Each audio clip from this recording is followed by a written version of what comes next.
আল্লাহর নবী আপনি শাবান মাসে এত সিয়াম থাকেন কেন? লামারা কান্তা সুমা মিন শাহরিন মিন বিশাহরিন মিন শাহরিন মা তাসুমু ফি শাবান। শাবান মাসে যত সিয়াম পালন করতে দেখি অন্য মাসে তো তত দেখি না, আপনি শাবান মাসে এত সিয়াম থাকেন কেন নবী? আল্লাহর নবী তখন বলছেন, আরে শোনো শোনো, শাবান এমন একটা মাস, রজব রমাজানের মাঝে শাবান এমন একটা মাস, রজব রমাজানের মাঝে মানুষ তাতে বেখিয়াল থাকে। তুরফাউল আমাল ইলা রাব্বিল আলামিন, বাৎসরিক রিপোর্ট এই মাসে পেশ করা হয়, মানুষ বুঝে না। বাৎসরিক রিপোর্ট এই মাসে পেশ করা হয়, মানুষ বুঝে না। আমি ভালোবাসি বাৎসরিক রিপোর্ট আল্লাহর কাছে পেশ করা হোক, তখন আল্লাহ দেখুক যে আমি সিয়াম আছি, এই জন্য আমি শাবান মাসে বেশি বেশি সিয়াম থাকি। মানে শাবান মাসে কোন দিনে রিপোর্ট পেশ করা হয় তার নবীর জানা ছিল না, তাই তিনি বেশি বেশি সিয়াম থাকতেন। কোনো হাদিসে এসেছে 15 দিন, কোনো হাদিসে এসেছে 20-25 দিন, কোনো হাদিসে এসে 2-1 দিন বাদ দিতেন, কোনো হাদিসে এসেছে প্রায় শাবান, খালি রিপোর্ট ধরার জন্য। কিভাবে কিভাবে ভারত, বাংলাদেশ, পাকিস্তানের আলেম ওলামা জেনে নিলেন সেদিন 15ই শাবান। তাই তারা কলকারখানা, অফিস আদালত, কোর্ট কাচারি, শিক্ষা প্রতিষ্ঠান বন্ধ করে রাতে গোসল করে গোলাপ আতর মেখে দিনে সিয়াম থাকে। নগদ মিথ্যা, রাসূলের পদ্ধতিতে আসেন, না হলে জিজ্ঞাসা আবার করেন। সাহাবী জিজ্ঞাসা করছেন, আল্লাহর নবী আপনি এত বেশি সিয়াম থাকেন কেন শাবান মাসে, বলেন তো একটু। তা আল্লাহর নবী উত্তরে কি বললেন? যে এই মাসে কি করা হয়? রিপোর্ট পেশ করা হয়। কেন বলবেন? বলবেন যে 15 শাবান, বাস এ তো হলো। বৃহস্পতিবার ঠিক আছে, সোমবার ঠিক আছে, তো এইটা বলবেন 15 শাবানে তো হলো। 15 শাবান না বলে বলছেন আমি বেশি থাকি রিপোর্ট ধরার জন্য, আমি বেশি থাকি রিপোর্ট ধরার জন্য। ধর্ম পাগল হয়ে গেছে। সম্মানিত দিনী ভাই বোন, আপনাকে আমি নফল সিয়াম রাখার জন্য আন্তরিকভাবে অনুরোধ জানাচ্ছি। আজ থেকেই শুরু করতে হবে, 15-20টা থাকার চেষ্টা করতে হবে। বৃহস্পতিবার সোমবার সিয়াম থাকার জন্য আন্তরিকভাবে অনুরোধ জানাচ্ছি। ইবাদতের জগতে ভিন্ন ধরনের ইবাদত সিয়াম। আপনাকে আমি প্রতি মাসে 3 দিন, আপনাকে আমি আরাফার 1 দিন, মুহররমের 2 দিন, শাওয়ালের 6 দিন সিয়াম পালনের জন্য আন্তরিকভাবে অনুরোধ জানাচ্ছি।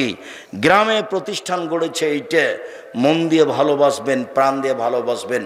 10 টাকা হলেও সহযোগিতা করবেন। হিংসা করে কোনো লাভ নেই।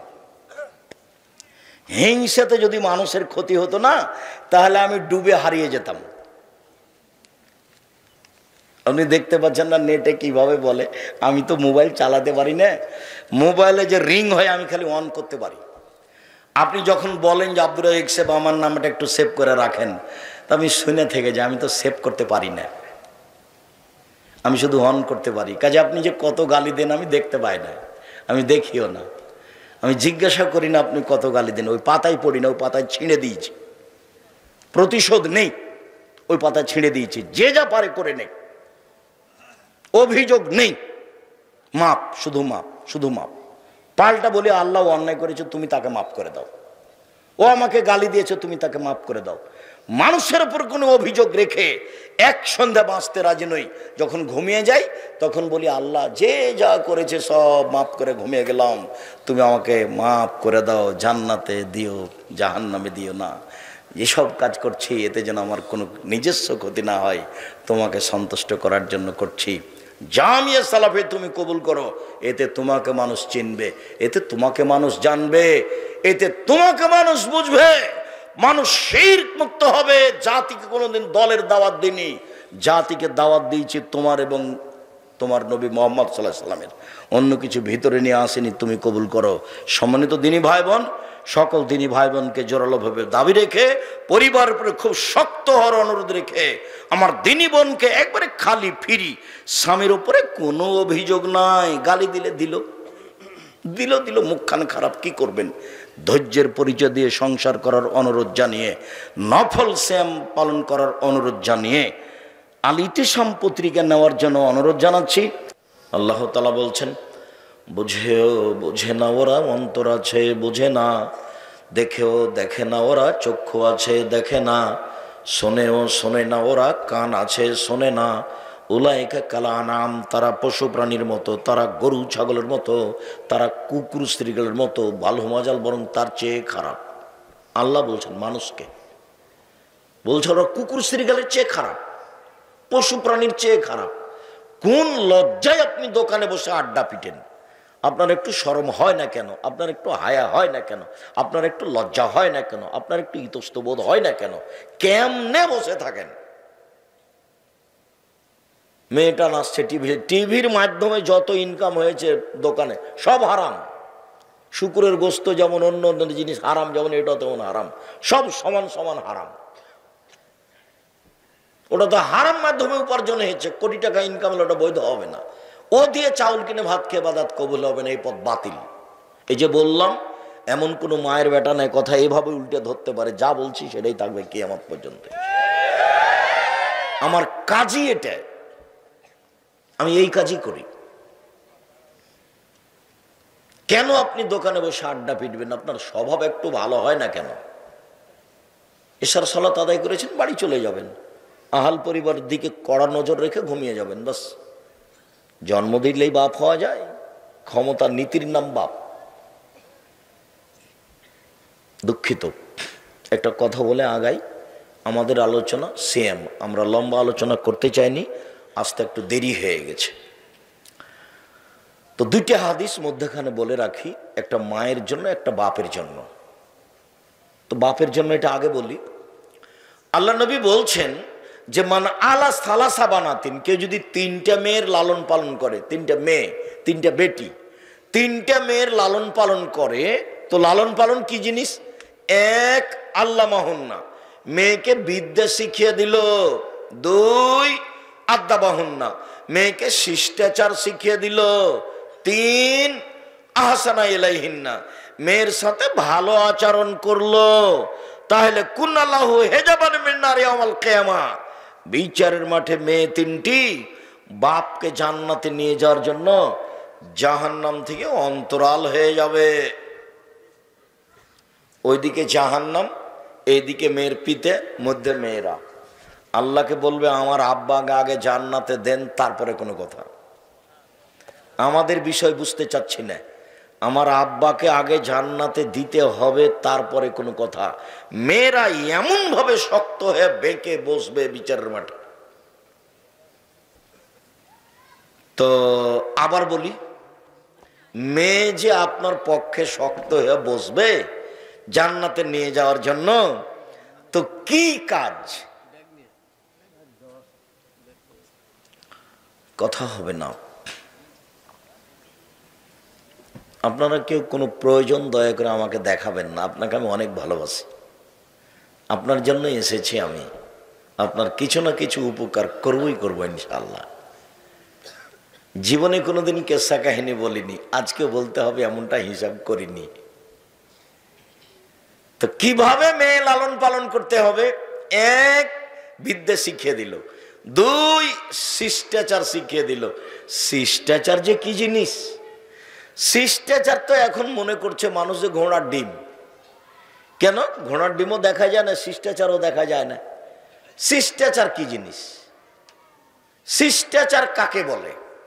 আল্লাহর নবী যে বলছেন, এক, বিদ্যা শিখিয়ে দিল। দুই, মেয়েকে শিষ্টাচার শিখিয়ে দিল। তিন, মেয়ের সাথে ভালো আচরণ করলো। চার, তাহলে মেয়েরা বিচারের মাঠে বাপকে জান্নাতে নিয়ে যাওয়ার জন্য বেঁকে বসবে। মনে থাকবে না মনে হয়? এক, বিদ্যা। দুই, শিষ্টাচার। তিন, ভালো আচরণ। মনে থাকে না কেন? ভালো আচরণ মানে মেয়ের সাথে কোনো সময় খাস্টা মেস্টা আচরণ করতে পারবেন না। আম্মু বলে ডাকতে হবে, আদর করতে হবে, এই কথাই ঠিক। তো আব্দুর রাজাক সাহেব, আগেরটাও ঠিক আছে, পরেরটাও ঠিক আছে, শিষ্টাচার কি আব্দুর রাজাক সাহেব বলেন না, একটু আমল করতে পারি আর না পারি। হ্যাঁ ঠিক আছে, তা বলি। এক মিনিট, শিষ্টাচার কি জিনিস? আল্লাহর নবী বলছেন সব নবীর শিষ্টাচার 10টি, সব নবীর বৈশিষ্ট্য 10টি, সব নবীর খাসলাত 10টি, সব নবীর অভ্যাস 10টি। এক, মুছ কেটে ফেলতে হবে, চাচা যাবে না। 2, দাড়ি বড় করতে হবে, ছোট করা যাবে না, চেঁচে ফেলা যাবে না। 3,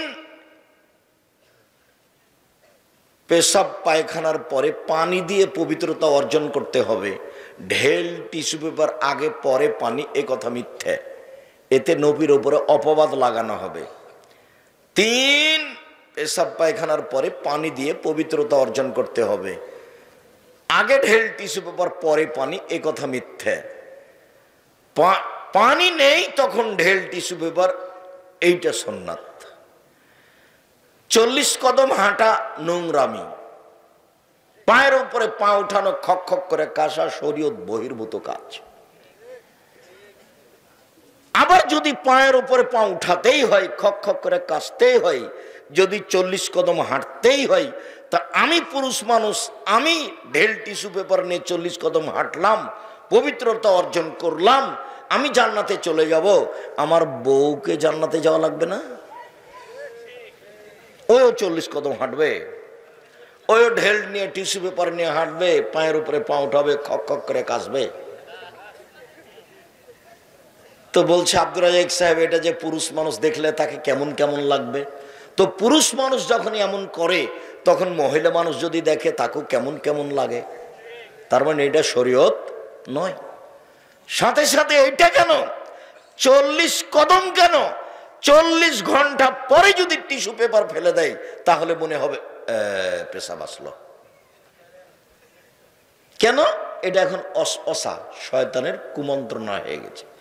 আল্লাহর নবী বলছেন, দেখো পৃথিবীর মানুষ, সলাতের মধ্যে আছো তো মনে হলো যেন বায়ু আসলো, মনে হচ্ছে যেন বায়ু আসলো, যাবা না মসজিদ থেকে, সলাত আদায় করো। ওটা শয়তান করেছে। যতক্ষণ পর্যন্ত স্পষ্ট শব্দ না পাচ্ছ বায়ুর, যতক্ষণ পর্যন্ত গন্ধ না পাচ্ছ, ততক্ষণ পর্যন্ত বের হওয়া না। শয়তানকে বলবেন, যাক আমার বায়ু এসে নষ্ট হয়ে যাক অজু, তবু আমি যাব না। শয়তান সর, শয়তান সর, আমার সালাত হোক আর না হোক, তুই সর এখান থেকে। আপনি বলবেন 40 কদম কেন? 40 ঘন্টা পরে টিস্যু পেপার ফেললে আপনার মনে সন্দেহ, পেশাব আসলো। অতএব পেশাব পায়খানার পরে পানি দিয়ে পবিত্রতা অর্জন করে সুন্দর করে অজু করে, অজু শেষে একটু পানি লজ্জাস্থান সামনাসামনি কাপড়ের উপরে ছিটিয়ে দিবেন। এখন যদি শয়তান বলে পেশাব আসলো, তাহলে শয়তানকে বলবেন যে তুই সর, পেশাবে আমার কাপড় ভিজে যাক তবু আসে যায় না, আমি আর অজু করব না। নইলে শয়তান আপনাকে সালাত আদায় করতেই দিবে না, ওইটা দিয়ে আপনাকে সারাদিন ঘুরিয়ে নিয়ে বেড়াবে, ওই পথই বাতিল। 4, নখ কেটে ফেলতে হবে। মেয়ের নখ বড় থাকবে, নেইল পালিশ দেওয়া থাকবে, তখনও আপনি বাপ, এটা ঠিক নয়। আপনি শিষ্টাচার, এখন মেয়েরা দাঁড়াবে না এভাবে। শিষ্টাচার কি জিনিস? শিষ্টাচার কাকে বলে? বগলের লোম উঠিয়ে ফেলতে হবে, আপনার ব্লেড ব্যবহার করা হবে না। নারী পুরুষ একই হুকুম। শিষ্টাচার কি জিনিস? নিচের লোম পরিষ্কার করতে হবে ঊর্ধ্বে টাইম 40 দিন, যেভাবে সম্ভব, যেভাবে সহজ।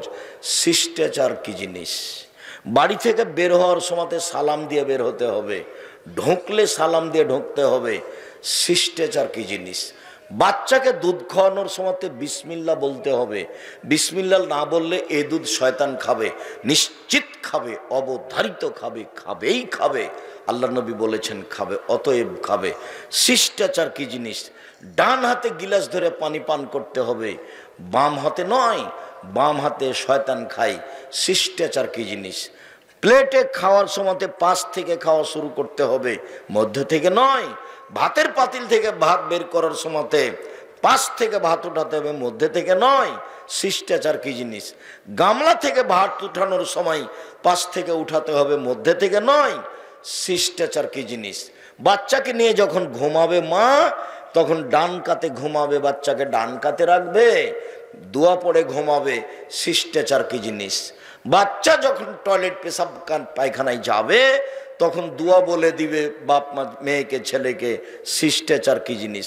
মা যখন বাচ্চাকে জামাটা পরাবে, তখন ডান হাত ঢোকাবে বাচ্চার আগে, তার শিষ্টাচার কি জিনিস। যখন জুতাটা পরাবে ডান পায়ের জুতা আগে পরাবে, শিষ্টাচার কি জিনিস। ছেলে মেয়েকে বলে দিবে রাস্তার এক পাশ দিয়ে হাঁটবা, শিষ্টাচার কি জিনিস। শিষ্টাচার কাকে বলে। আপনি একটা প্লেট কিনেছেন সিরাজগঞ্জ শহরে, তাতে আছে চিংড়ি মাছ, শিষ্টাচার কি জিনিস। আপনি একটা কিনেছেন তরকারির বাটি, সেটা হলো কাতল মাছ, শিষ্টাচার কি জিনিস। আপনি একটা আয়না কিনেছেন, সেটা হলো রুই মাছ, শিষ্টাচার কি জিনিস। আপনি আপনার বাচ্চার পেশাব পায়খানার জন্য পট কিনেছেন, সেটা হলো ঘোড়া, শিষ্টাচার কি জিনিস। ছেলে মেয়ের জন্য কাপড় কিনেছেন, তাতে আছে কার্টন, শিষ্টাচার কি জিনিস। বাচ্চাকে একটা গেঞ্জি কিনে দিয়েছেন, তাতে লেখা আছে 10, দেখতে দেখতেই নামাজ শেষ, শিষ্টাচার কি জিনিস। দেখছেন বাচ্চা যে মাথার চুল উপরে রেখেছে আর সব নিচে চাঁচা আছে, এটা খ্রিস্টানদের নীতি, শিষ্টাচার কি জিনিস। বুঝলাম না শিষ্টাচার কাকে বলে। আব্দুর রাজ্জাক সাহেব, শিষ্টাচার কি জিনিস। শিষ্টাচার ঘোড়ার ডিম। সারা রাত ছেলের হাতে মোবাইল আছে, মেয়ের হাতে মোবাইল আছে। যখন ক্লাস 6-এ ছিল তখন মেয়ে ভালো ছিল, যখন ক্লাস 10-এ উঠেছে তখন মেয়ে পশু প্রাণী হয়ে গেছে, গরু ছাগল হয়ে গেছে। সে আর মানুষ নয়, অন্যায় তার কাছে অন্যায় নয়। শিষ্টাচার কি জিনিস। বাপ যে আছে, বাপ পশু প্রাণীর মতো, গরু ছাগলের মতো থাকে, খায়। বুঝেও বুঝে না ওরা, অন্তর আছে বুঝে না, দেখেও দেখে না ওরা, চক্ষু আছে দেখে না, দেখা দরকার। শোনেও শোনে না ওরা, কান আছে শোনে না, শোনা দরকার। উলায়েকা কালা নাম, তারা পশু প্রাণীর মতো, তারা গরু ছাগলের মতো, তারা কুকুর শ্রীর মতো, বালু মাজাল বরং তার চেয়ে খারাপ। সম্মানিত দিনী ভাই বোন, বাপ 3টে মেয়ে লালন পালন করে নে, এমন আল্লাহ নবী বলছেন, শোনেন শোনেন শোনেন, কেউ যদি 2টা মেয়ে লালন পালন করে তো সেই পিতা আর আমি জান্নাতে এইভাবে থাকবো। এ দেখেন, এবার আঙ্গুল দুটিকে তর্জনী আর মধ্যমা জমা করে দিলেন। পৃথিবীর মানুষ শোনে রেখো, 2টা মেয়ের যদি লালন পালন করে কোন পিতা, তাহলে সেই পিতা আর আমি মুহাম্মদ সাল্লাল্লাহু আলাইহি সাল্লাম জান্নাতে এভাবে থাকবো। তখন তর্জনের মধ্যমা জমা আছে। আর একটা কথা শোনেন, কেউ যদি এতিমের লালন পালন করে, এতিম, তাহলে সেই ব্যক্তি আর আমি মুহাম্মদ সাল্লাল্লাহু আলাইহি সাল্লাম জান্নাতে একসাথে থাকবো। তবে এরকম বুঝা গেল না নাকি? একটু কি আছে, একটু ফাঁকা আছে। 2টা মেয়ের লালন পালনও বিশাল ব্যাপার। যদি 10টা ছেলেকে মাস্টার ডিগ্রি পাস করান তো এক নেকিও হবে না। ইন্না লিল্লাহি ওয়া ইন্না ইলাইহি রাজিউন। তো পড়াশোনা করাবো কেন? জন্ম দিয়েছেন এই জন্য না। পড়াশোনা করলে যা পাপ হবে সব আপনার, যা পাপ করবে সব আপনার, ওটা আপনার জিম্মেদারি। শুধু কি পড়াশোনা, জন্মের সাথে সাথে তাকে পাশে আজান দিতে হবে, একামত নয়, তাহনিক করতে হবে। পরহেজগার মানুষের কাছে নিয়ে গিয়ে খেজুর চাপিয়ে জিভাতে দিতে হবে, তাহনিক করতে হবে। 7 দিনের দিন আকিকা দিতে হবে, দিতেই হবে। 14 দিনে চলে না, 21 দিনে চলে না, জীবনে একদিন চলে না। চাঁপাই নবাবগঞ্জের ভাষাতে আপনি তো আকিকা দিবেন, দেবেন আপনার বাপকে দিতে হবে, ওটার জিম্মেদারি বাপ হিসাবে। কানা ছাগল দিবে না, ল্যাংড়া দিবে না, খোড়া দিবে না, 2 মাসের দিবে না, 6 মাসের দিবে, দিতেই হবে। ছেলের জন্য 2টা, মেয়ের জন্য 1টা, কানা খোড়া যাই হোক, 6 মাসের 2 মাসের হোক। ওটা তো আর কুরবানি নয়, কুরবানি ওটা ভিন্ন জিনিস, বিশাল ব্যাপার। কুরবানি মানে বিশাল ব্যাপার। যেসব কাজে, বড় বড় কাজে জান্নাত পাওয়া যায়, তার একটা বড় কাজ হলো কুরবানি। কুরবানি মানে দাঁত সুন্দর উঠেছে কিনা দেখো, ঝকঝকে। কুরবানি মানে পা ঠিক আছে কিনা দেখো। কুরবানি মানে চোখ ঠিকঠাক আছে কিনা দেখো। কুরবানি মানে কান ঠিকঠাক আছে কিনা দেখো। কুরবানি মানে লেজ ঠিকঠাক আছে কিনা দেখো। কুরবানি মানে মোটা তাজা আছে কিনা দেখো। কুরবানি মানে ঝকঝকে কিনা দেখো। ওটা নেকির জন্য, ওটা হতেই হবে। কুরবানি দিয়েন না, দিলে ভালো দিতে হবে। ভাগে যে কে বললো আপনাদেরকে বেকায়দায় ফেলে দিল? হুজুরও বললেন হ্যাঁ, কে বলেছে ভাগে চলবে না, তো দিলেন, দিয়ে কলিজা নিয়ে গন্ডগোল করছেন, এটা হলো? এগুলো হবে না। আপনাকে যেটা বলছি, টাকা আছে, রাজস্থান থেকে উঁট নিয়ে এসে দেন। টাকা কম আছে, গরু দেন। টাকা কম আছে, খাসি দেন। টাকা কম আছে, ছাগি দেন। টাকা কম আছে, ভেড়া ভেড়ি দেন। তো হলো, এটা কুরবানি, ওটা আকিকা। একবারে ছেলে মেয়েকে লালন পালন করতে হবে শক্তভাবে, পোশাক পাতি থেকে, শিক্ষা দেওয়া থেকে, সব থেকে। তাহলে এমন সুন্দর একটা নাম রাখতে হবে, ফাহসানা ইসমাহ, অনেক দায়িত্ব বাপের। তখন ওই মেয়েরা, ওই দুই মেয়ে বাপকে জান্নাতে নিয়ে যাবে, জাহান্নাম থেকে অন্তরাল হয়ে যাবে। আর ছেলেদেরকে এইভাবে লালন পালন করতে হবে। সম্মানিত দিনী ভাই বোন, এবার পিতার কথাটা শেষ করলাম, মায়ের কথাটা বলে আমরা ফিরে যাই। জাবের রাদিয়াল্লাহু তাআলা আনহু বলেন যে আমি রাসূলের সাথে হয়ে যুদ্ধে ছিলাম। যুদ্ধ শেষ করে আমরা চলে আসলাম, এখন মদিনায় ঢুকবো। তাআলা রাসূল বলছেন, এই শোনো, সবাই তোমরা এখানে থাকো, রাতে এখানে থাকবো, সকালে মদিনায় যাব। তো আমি জাবের বললাম, আল্লাহর নবী, আমি তো নতুন বিবাহ করেছি, আমাকে একটু বাড়ি যেতে অনুমতি দেন। তো আল্লাহ রাসূল বলছিল, ও তুমি নতুন বিবাহ করেছ, তো কুমারী মেয়ে বিবাহ করেছো না তালাক প্রাপ্তা মেয়ে বিবাহ করেছো? আল্লাহ নবী, আমি তালাক প্রাপ্তা মেয়ে বিবাহ করেছি। ওর বিবাহ হয়েছিল, ওর স্বামী তাকে তালাক দিয়ে দিয়েছে, আমি তাকে বিবাহ করেছি। তো আল্লাহ রাসূল বলছেন যে কুমারী মেয়ে কেন বিবাহ করলে না? তুমি তার সাথে খেলতে, ও তোমার সাথে খেলতো। কুমারী মেয়ে তুমি কেন বিবাহ করলে না? তুমি তার সাথে খেলতো, তোমার সাথে খেলতো। এই পর্যন্ত তো আল্লাহর নবী বললেন। এখন জাবের রাদিয়াল্লাহু বলছেন, আল্লাহ নবী শোনেন, আমার আব্বা উহুদের যুদ্ধে শহীদ হয়েছেন 9 জন মেয়ে রেখে, আমার 9 জন বোন আছে। আল্লাহ নবী শোনেন, আমার আব্বা উহুদের যুদ্ধে শহীদ হয়েছেন 9 জন মেয়ে রেখে, আমার 9 জন বোন আছে। আকরাহু আনা তাযাওয়াজা মিসলাহুন্না, ওদের সমবয়সের মেয়েকে, কম বয়সের মেয়েকে, বুদ্ধি কম মেয়েকে আমি বিবাহ করা পছন্দ করিনি 4টা কারণে। আমি আমার বোনদের বয়সের মেয়েকে বিবাহ করা পছন্দ করিনি 4টা কারণে। এক, লিতুআল্লিমাহুন্না, আমার স্ত্রী যেন আমার বোনদেরকে বিদ্যা শিখাতে পারে। মায়ের কথা চলছে। 2, লিতুআদ্দিবাহুন্না, আমার স্ত্রী যেন আমার বোনদেরকে শিষ্টাচার শিখাতে পারে। 3, লিতুরাজ্জিলাহুন্না, আমার স্ত্রী যেন আমার বোনদের মাথার চুল চিরুনি করে, সাজগোজ করে, পরিপাটি করে রাখতে পারে। 4, লিতাকুমা আলাইহিন্না, আমার স্ত্রী যেন আমার বোনদের উপরে পাহারা দিতে পারে। কি দিয়ে বুঝাই আপনাকে আমি? হাদিস তো বুখারী মুসলিম পড়ে আছে, হাদিসে 1450 বছর থেকে আছে, ওর দাম নাই কারোর কাছে। কে পড়ে? হুজুরি পড়ে, দাম দেয় না, আপনি কি দিবেন? আল্লাহ নবী বলছেন, আমার জীবনে বড় আশঙ্কা 3টে। 1, আইম্মাতা মুজিলিন, ভ্রান্ত হুজুর, হুজুর ধর্ম বেচা খাবে, এটা আমার ভয়। আমি এই কথা বলিনি, এই কথা মুহাম্মদ সাল্লাল্লাহু আলাইহি ওয়াসাল্লাম বলেছেন। 2, সাতালতাহিকু কাবাইল মিন উম্মতি বিল মুশরিকিন, আমার উম্মত হিন্দুদের সাথে মিশে যাবে, এটা আমার ভয়। 3, সাতাকবুদু কাবাইল মিন উম্মতি বিল আওসান, আমার উম্মত মূর্তি পূজা করবে, এইটা আমার ভয়। এই 3টা আমার আশঙ্কা, ভয়।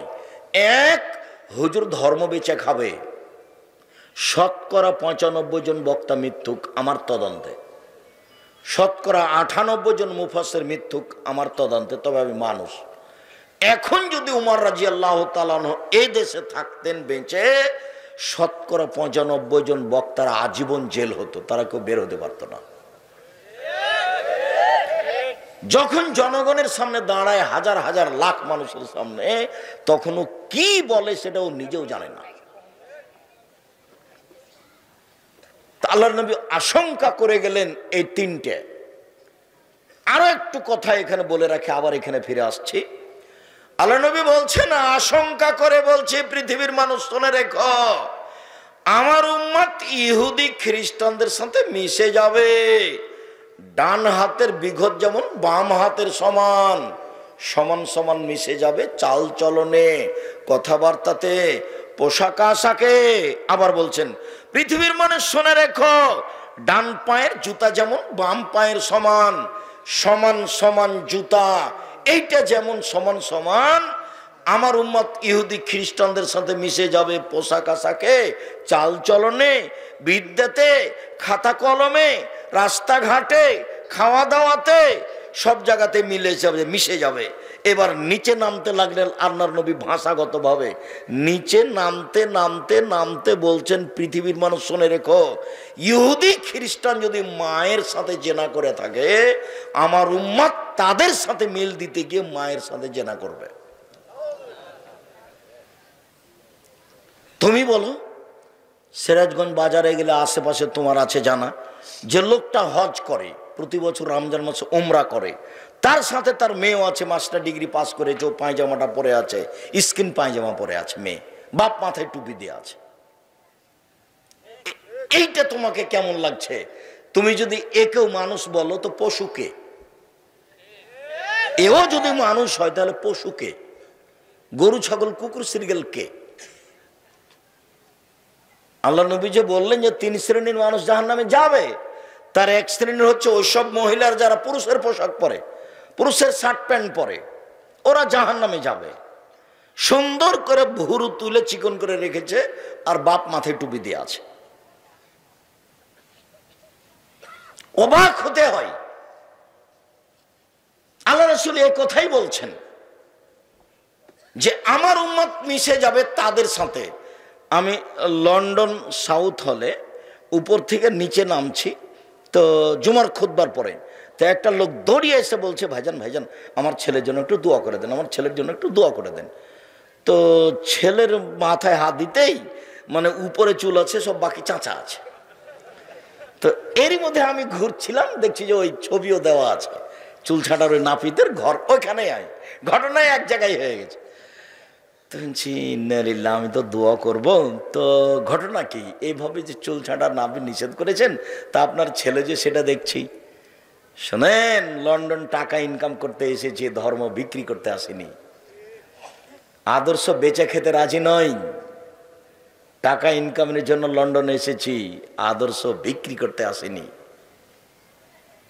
আমি মুসলিম, চিররণবীর মরণকে করি না ভয়, মরলে শহীদ বাঁচলে গাজী আমার উভয়ই সমান। মরলেও জান্নাতি, বাঁচলেও জান্নাতি, তার নাম মুসলিম। আহলে হাদিস মানে আরো আহলে হাদিস 100 হাত আগে, মানে ফাঁসি হয়ে গেলেও জোরে আমি চুপে আমিন বলবে না, ওর নাম আহলে হাদিস। ফাঁসি হয়ে গেলেও নিচে হাত বাঁধবে না, ওর নাম আহলে হাদিস। হাদিসের উপরে সেই এত শক্ত, তার নাম আহলে হাদিস। কখনো বন্যায় ভেসে গেছে আবারও আহলে হাদিস। স্বভাবই উল্টে গেছে। এক মা মেয়েকে বিদ্যে শিখিয়ে দিল, 2 মা মেয়েকে শিষ্টাচার শিখিয়ে দিল, 3 মা মেয়েকে সাজগোজ করে পরিপাটি করে রাখলো, 4 মা মেয়েকে পাহারা দিল। এই আজকে কলেজ থেকে আসতে দেরি হলো কেন? দেখি তোমার খাতা কলম। তোমার হাতে বড় মোবাইল কেন? কোথায় পেয়েছো? কে দিল তোমাকে? দাঁত খুলে দেবো যদি এই মোবাইলে হাত দাও তাহলে। এর নাম মা। তো মা তো বুঝতে পারেনি যে আমি মা, ওর বাপ বিবাহ দিয়েছে, স্বামীর কাছে গেছে, বাচ্চা হয়ে গেছে, এই জন্য মা। আসলেই যে মা কাকে বলে তা তো জানে না। এই মেয়ে শোনো, তোমাকে বলছি, তোমার মাথার চুল ভাবে সামনের দিক কাটা কেন? তোমার ভরু ভরু উঠিয়ে রেখেছো কেন? ফ্যাশন বোরকা পরে এসেছো কেন? ঢিলা ঢালা পরতে পারোনি? তোমার মা আছে, ওকে খালা বলে ডাকিও। আব্দুর রাজাক সাহেব বলে গেছেন যে আজ থেকে আপনাকে খালা বলবো, নাহলে সৎমা বলবো। তুমি বলবে সৎমা কেমন আছেন, আসসালামু আলাইকুম। সৎমা বুঝো না? এদিকে দেখো ভাইজান, দেখেন তো সৎমা কেমন জিনিস। নিজের মেয়ে আসছে পাশে, তখন বলছে আদর করে কোলে নিচ্ছে। সৎমা আসছে, সৎ মেয়ে আসছে, সৎ মেয়ে, এখানে আলি কেন, যা ওখানে বসে থাক, তোকে যে বললাম ওখানে বসে থাক, এখানে আসলি কেন? বুঝতে পারলেন না মনে হয়? আগে যেটা আদর করে কোলে নিচ্ছিল সেটা হলো নিজের মেয়ে, পরে যেটা ধমকালে ওটা সৎ মেয়ে। তো তোমার এটা সৎ মা, নইলে তোমার ভুরু এরকম ভাবে উঠলো কেন? তোমার নখ বড় কেন? ইহুদি খ্রিস্টানদের পতিতালয়ের মেয়েদের বৈশিষ্ট্য নখে নেইল পালিশ দাও, নখ বড় রাখা। ইহুদি খ্রিস্টানদের পতিতালয়ের মেয়েদের বৈশিষ্ট্য নখে নেইল পালিশ দাও, নখ বড় রাখা। হিন্দু মেয়েদের নীতি কপালে টিপ দাও, তুমি কেন এরকম? ইহুদি খ্রিস্টানদের পতিতালয়ের মেয়েদের অভ্যাস হচ্ছে ভুরু তুলে চিকন করা, আসকারা মাস্কারা দিয়ে সাজগোজ করা, তোমার কেন এমন? ইহুদি খ্রিস্টানদের মেয়েদের নীতি হলো স্কিন পায়জামা পরা যাতে লজ্জা স্থানও বোঝা যায়, তুমি কেন এমন? দাঁত খুলে দেবো একবার, তার নাম মা। পাহারা দিচ্ছে যে, এক বিদ্যে, দুই শিষ্টাচার, তিন যত্ন, চার পাহারাদার। মনে থাকবে না মনে হয়? চলেন ফিরে যাই। ইবাদতের জগতে সবচেয়ে ব্যতিক্রম ইবাদত সিয়াম। কেউ যদি একদিন সিয়াম থাকে আল্লাহর রস্তে, তাহলে জাহান্নামকে তার থেকে 70 বছরের পর দূরে সরে দেওয়া হবে।